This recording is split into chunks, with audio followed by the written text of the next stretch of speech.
गरुड़ पुराण की कथा आती है कि यमराज जी एक तोता को देख के हंस गए।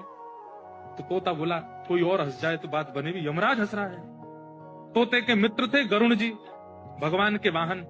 तो अपनी पहुंच लगाते हैं ना लोग, जब संकट में आते हैं तो अपनी पहुंच लगाते हैं, जैक लगाते हैं, हाथ पांव फड़ाते हैं। गरुड़ जी को कहा कि भैया तुम कैसे भी एक काम करवा दो। बोले क्या? ये यमराज जी मुझे देख के हंस गए हैं, मुझे लग रहा है अब मेरे जीवन के दिन 4 बचे हैं।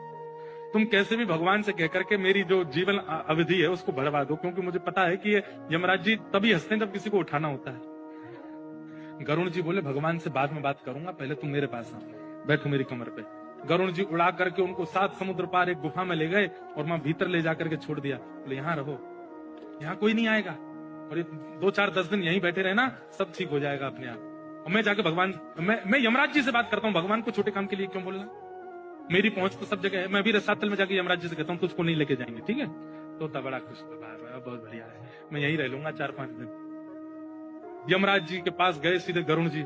गरुड़ जी तो भगवान के वाहन है, सब खड़े होते हैं, उनको देख के यमराज जी बोले आइए आइए। कैसे आए? बोले हम बस एक बात कहने आए हैं, फिर हमको जाना है वैकुंठ। हमारा एक मित्र है तोता, वहां का, उसका ये नाम है। बोले अच्छा, तुम उसको देख के हंस गए थे परसों, क्यों हंसे थे? कोई योजना बन रही हो तो मत बनाना। अच्छा, उस वन के तोते के बारे में? बोले हाँ, मैं तो उसको देख के इसलिए हंस गया था, मैंने कि देखो कैसे कर्म की विधि, ये अभी यहाँ बैठा है और इसकी मृत्यु 7 समुद्र पार एक गुफा में बिल्ली के खाने से होगी, और मैं ये सोच के हंस रहा था कि ये 7 समुद्र पार पहुंचेगा कैसे।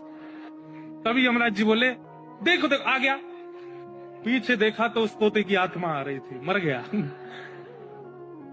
गरुड़ जी बोले मैं ही छोड़ के आया था इसे। आप कौन से जन्म का अब भोग रहे हो आपको नहीं पता है भैया, वो नहीं टल सकती है। इसलिए प्रसन्न रहो, नाम जपो, कथा सुनो, खूब आनंद से रहो।